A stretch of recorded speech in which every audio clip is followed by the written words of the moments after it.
কর্মব্যস্তময় জীবন আমাদের, মন চাইলেই তো অনেকটুকু সময় নিয়ে কোথাও বিরতিতে যাওয়া যায় না। তো যাওয়ার মধ্যে কিছু জায়গায় আছে, সেটা হচ্ছে রেস্টুরেন্ট। এই রেস্টুরেন্টে যাব, কিছু অর্ডার করব, খাবো, তারপর বাসায় চলে যাব। এই হচ্ছে আমাদের শহুরে জীবনযাত্রা। কিছু করার নেই, এটাই জীবন, মেনে নিতে হবে। গিয়েছিলাম সেরকমই একটা টাইম স্পেন্ড করতে। আমার সামনে একটা লোক বসে এমনভাবে খাচ্ছে, এমনভাবে চাবাইতেছে, আমি লিটারালি ভয় পাচ্ছি।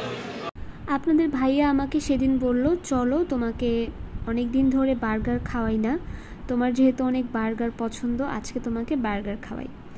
তো আমরা গিয়েছিলাম বিএফসিতে। বিএফসির বার্গার আমি আরেকবার খেয়েছি, কিন্তু ওটার টেস্ট না আমি ভুলে গিয়েছিলাম। তো সেদিনও গিয়ে অর্ডার করেছিলাম। কি অর্ডার করেছি অনেক দিন আগের কথা, এটা মনে নেই।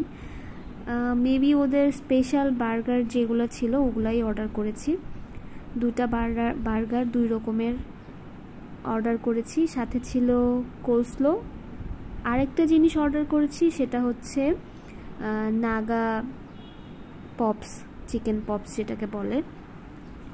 আমি এক্স্যাক্টলি বার্গারের নামটা বলতে পারছি না, তাহলে হয়তো আপনারা যদি ওখানে যান তাহলে বুঝতে পারতেন আমি কোনটা খেয়েছি। যেটাই খাই না কেন, খুবই মজা ছিল বার্গারটা। আমি একদম একটানে প্রায় মোর দ্যান হাফ বার্গার আমি শেষ করেছি। দেখতে পাচ্ছেন এটা কিন্তু বেশ বড় একটা বার্গার ছিল। আমি কখনোই ফুল খাবার শেষ করতে পারি না, আমার থেকে শেয়ার করে কারো না কারো খাওয়াই লাগে। কিন্তু সেদিন আমি বেশ অনেকটা বার্গারই খেয়েছি।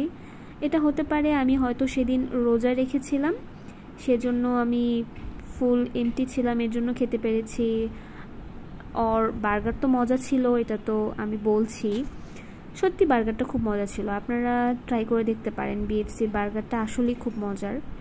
কিন্তু লাস্ট অফ অল আমি যে এই নাগা পপসটা খেয়েছি, এটা আমার কাছে তেমন একটা ভালো লাগেনি। হতে পারে এটা ঠান্ডা হয়ে গিয়েছিল তাই, বাট ওভারঅল দিনটা ভালোই ছিল।